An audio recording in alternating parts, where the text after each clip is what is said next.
Ni nini maana ya neno madhabahu? Unaposikia neno madhabahu huwa unaelewa nini? Nimegundua kwamba watu wengi sana hawaelewi nini maana halisi ya neno madhabahu. Wengi wanalichukulia neno hili kwa maana ya kawaida, lakini kumbe neno madhabahu ni zaidi ya vile ambavyo tunalichukulia wakati mwingine. Ni neno lenye maana kubwa. Ni neno lenye maana ambayo tofauti na vile ambavyo huwa tunalichukulia. Nilitamani kila mmoja wetu angeweza kujifunza somo hili na kuiangalia walau video hii ili tupate kuiona maana ya madhabahu kwa undani wake na kwa uzito wake. Basi katika video hii tutaiongelea kwa kina sana maana hii ya madhabahu. Tutaiongelea katika nyanja zote ambazo neno hili linahusika na lina uzito katika maana hizo. Jina langu ninaitwa Mwalimu Vincent Mwakisyala. Ninaomba ubaki nami mpaka mwisho wa video hii na usiache kusubscribe chaneli hii Hazina ya Kanisa na share kwa watu wengine wengi na Mungu atakubariki.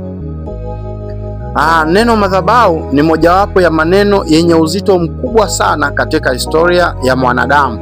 Neno hili lina uzito mkubwa sana katika historia ya mwanadamu. Tunapoiongelea historia ya mwanadamu, haiachani sana na madhabahu na kuongelea madhabahu, kwa maana madhabahu ina uzito mkubwa katika historia ya maisha ya mwanadamu. Kuanzia katika tamaduni, kuanzia hizo tamaduni nyingi za kale mpaka za sasa.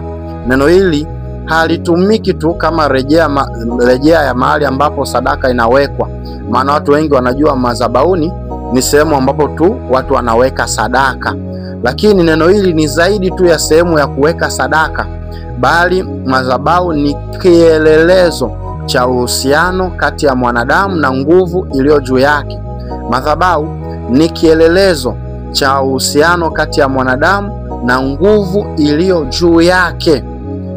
Ili kufahamu neno madhabahu ni lazima tuangalie katika maana zote. Tunapoongelea neno madhabahu lazima tuangalie katika maana zote, kuanzia maana ya kihistoria, maana ya kifasihi na maana ya kietimolojia. Tutaangalia na kuchakata maana hizi zote ili tuweze tukalielewa neno madhabahu.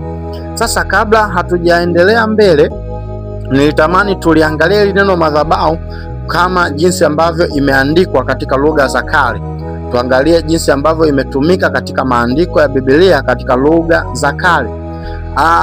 Neno madhabahu limeanza kutumika katika Agano la Kale. Kama tunavyofahamu, limeanza kutumika katika Agano la Kale, na katika Agano la Kale liliandikwa kwa lugha ya Kiebrania, na sehemu ambapo Kiebrania kiliandikwa kikielezea neno hili madhabahu lilikuwa linatumika maneno ya Kisemiti, ambapo katika lugha ya Kiebrania neno lililotumika ni mezbah.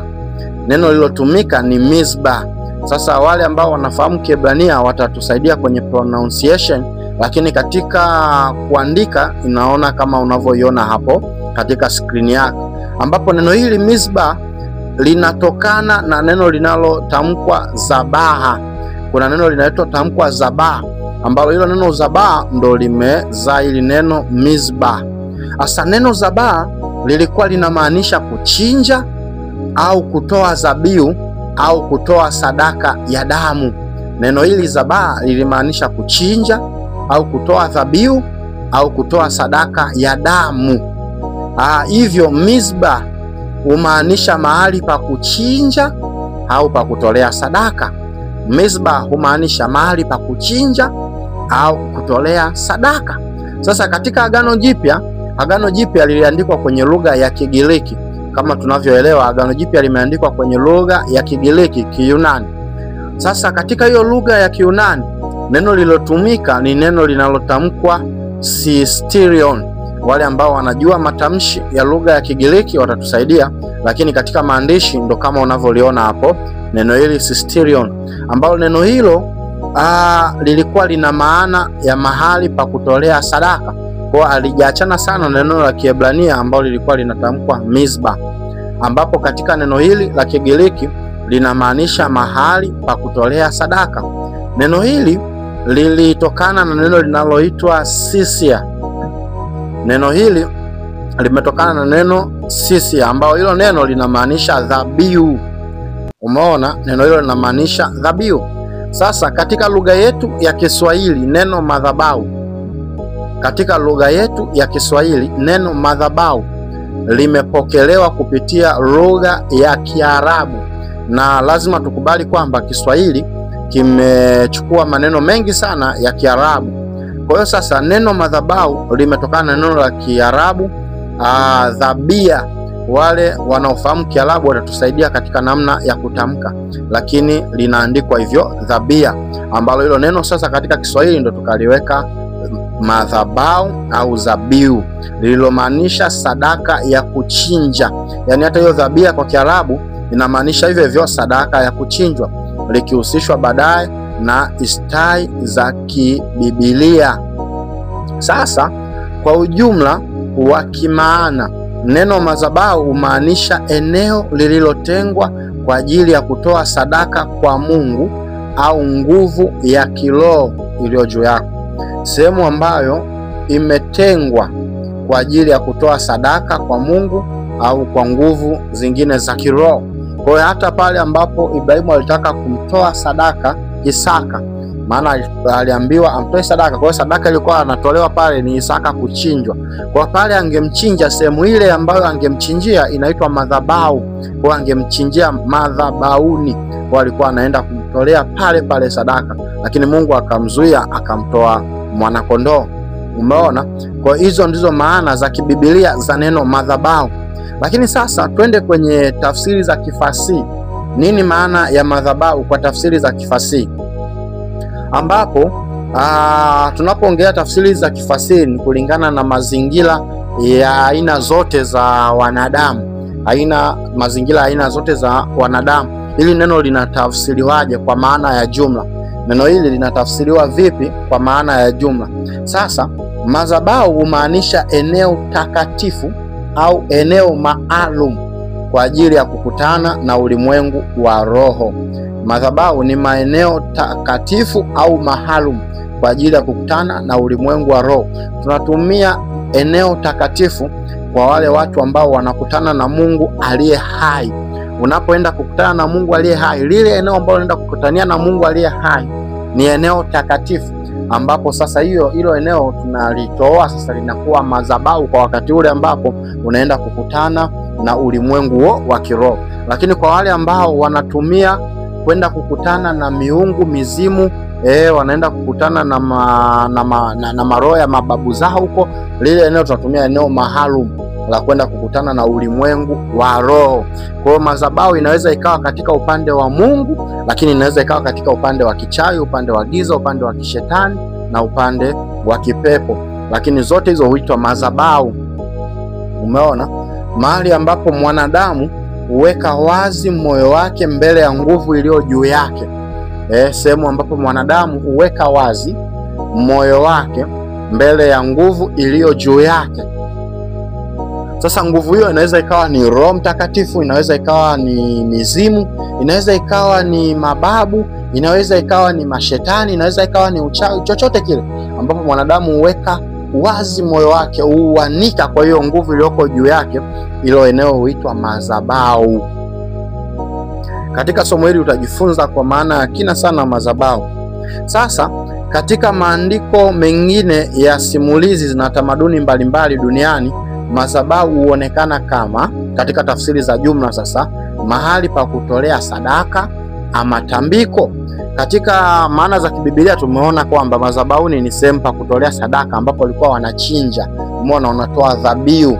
Sasa hao walikuwa wanatoa kwa Mungu, lakini kwa wengine wanafanya tambiko, wanatoa kafara. Sasa sehemu ya zile kafara na matambiko bado huitwa ni madhabahuni, bado huitwa ni madhabahu. Kwa sehemu ambapo waganga wanatolea matambiko yao, wachawi wanatolea matambiko, nazo hizo ni madhabahu pia. Lakini kwa maana nyingine ni eneo la kutengeneza na kuisha agano. Madhabahu ni eneo la kutengeneza au kuisha agano. Sasa tunapoongelea agano, linaweza ikawa ni agano la kichawi, inaweza ikawa ni agano la kimungu, inaweza ikawa ni agano la kishirikina, linaweza ikawa ni agano la kipepo. Lakini sehemu yoyote ile ambapo mtu anatengeneza agano au anauisha agano, hiyo sehemu huitwa madhabahu. Lakini madhabahu ni ishara ya mamlaka ya kiroho na utakatifu wa kiibada. Madhabahu ni ishara ya mamlaka ya kiroho na utakatifu wa kiibada. Hakuna ibada isiyo na madhabahu. Yaani kitu chochote kinachoitwa ibada lazima kiwe na madhabahu. Hakuna Mungu asiye na madhabahu na hakuna ibada isiyo na madhabahu. Kwa ibada zote unazozijua lazima ziwe na madhabahu yake. Lazima ziwe na madhabahu. Hiyo ibada ya kishirikina, hiyo ibada ya kimaagano lazima iwe na madhabahu.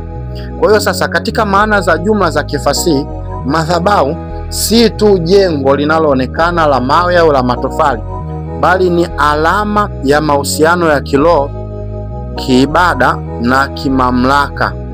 Madhabahu ni alama ya mahusiano ya kiroho, kiibada na mamlaka ya kiungu. Hasa haijalishi ni aina gani ya Mungu, lakini ni mamlaka ile ya kiungu. Sasa chanzo cha neno madhabahu. Chanzo cha neno madhabahu kihistoria, madhabahu ni wazo kongwe lililoanzia hata kabla ya Ibrahimu kuzaliwa wala dini za Ibrahimu kuwepo. Katika Mesopotamia ya kale, yani tunaongelea nchi zile ya Mesopotamia, tunaongelea ni taifa ambalo wengi tunalifahamu kama Babeli, lakini Babeli ilikuwa ni mji, Mesopotamia ilikuwa ni nchi, taifa kubwa, ambapo sasa Wababeli, Wasumeria walijenga madhabahu ya miungu yao ili kuleta mvua. Lakini pia walikuwa wanaomba ushindi katika vita, lakini walikuwa wanaondoa hasira ya miungu wao au miungu yao. Inapowaonea hasira wanajenga madhabahu na kutoa sadaka hizo kwa ajili ya kuisii na kuitukuza miungu hiyo. Vivyo hivyo huko Misri, Misri ya kale huko, Misri ya kale huko ambapo wengi wanaita Kemet, yalikuwepo madhabahu ya miungu yao ya Wamisri huko, na ibada za miungu kama Raha, Ra, wengi inaandikwa kama Ala, lakini kuna mungu alikuwa anaitwa Isis, lakini kuna mungu alikuwa anaitwa Osiris. Ni miungu ya kale sana ya Kimisri ambayo ilikuwa imejengewa hadi masanamu na inaenziwa, lakini walikuwa wanaijengea mahekalu na madhabahu za kutolea sadaka na kuitukuza miungu hiyo. Lakini katika tamaduni za Kiafrika, kabla hata ya ujio wa Kikristo na Kiislamu, katika tamaduni za Kiafrika kabla ya ujio wa dini hizi, Ukristo, imani ya Ukristo na dini ya Kiislamu, madhabahu yalikuwepo kama sehemu za kutolea tambiko za ukoo, mizimu, miungu ya asili. Sijui kama unanielewa. Kwa hiyo Afrika walikuwa wanatengeneza madhabahu kwa ajili ya matambiko ya mizimu, matambiko ya kiukoo katika ibada zao, miungu na mizimu. Nafikiri tunapoongea hivyo unaelewa vizuri sana, kwa sababu naamini wanaosikiliza hizi video wengi ni Waafrika. Hizi zilikuwa zinafanyika katika miti mikubwa. Ibada hizo sasa zilikuwa zinafanyika katika chini ya miti mikubwa, mapango au nyumba zile za majengo makubwa yale. Mengine yalikuwa ni ya magorofa ya mababu, walikuwa wanajenga zamani miaka hiyo. Umeona, walikuwa wanajenga majengo hayo kwa ajili ya kufanya hizo ibada. Lakini wengine walikuwa wanafanya chini ya mawe makubwa au miamba mikubwa, milimani, makaburini na sehemu mbalimbali ambazo wao waliziona kama ni maeneo matakatifu ya mawasiliano na ulimwengu wa kiroho. Umeona, waliyaweka wakfu maeneo hayo kuwa madhabahu kwa ajili ya kufanyia hizo ibada zao. Kwa hiyo kihistoria, madhabahu ni mahali pa muunganiko kati ya dunia ya wanadamu na ulimwengu wa kiroho. Kwa ile sehemu ambayo inaunganisha kati ya dunia na ulimwengu wa kiroho, hiyo sehemu ndio inaitwa madhabahu. Na hutumika kwa maombi, sadaka, tambiko na kutengeneza agano kama ambavyo nimekuambia.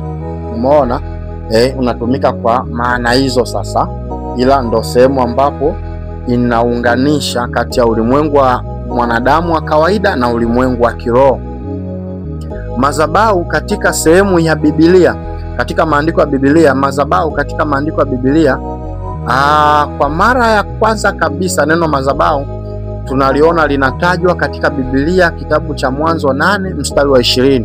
Hilo ndo sehemu ya kwanza kabisa ambapo Biblia inalitaja neno madhabahu. Mwanzo 8 mstari wa 20. Hapo ndipo sehemu ya kwanza kabisa Biblia inaongelea kuhusiana na madhabahu.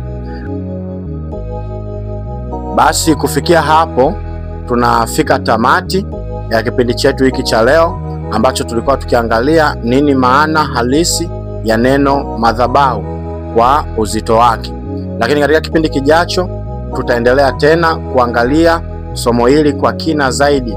Tutaenda mbali mpaka kuangalia namna ambavyo watu wanajiingiza katika mikataba chini ya madhabahu fulani fulani na kutengeneza maagano, ambapo baadhi yao yamekuwa yakiwasumbua na kuwatesa.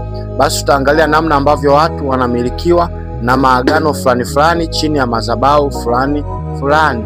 Ikimpendeza Mungu, tutaangalia namna jinsi ya kuweza kutoka chini ya madhabahu hizo. Jina langu naitwa Mwalimu Vincent Mwakisyala na hii ni Hazina ya Kanisa.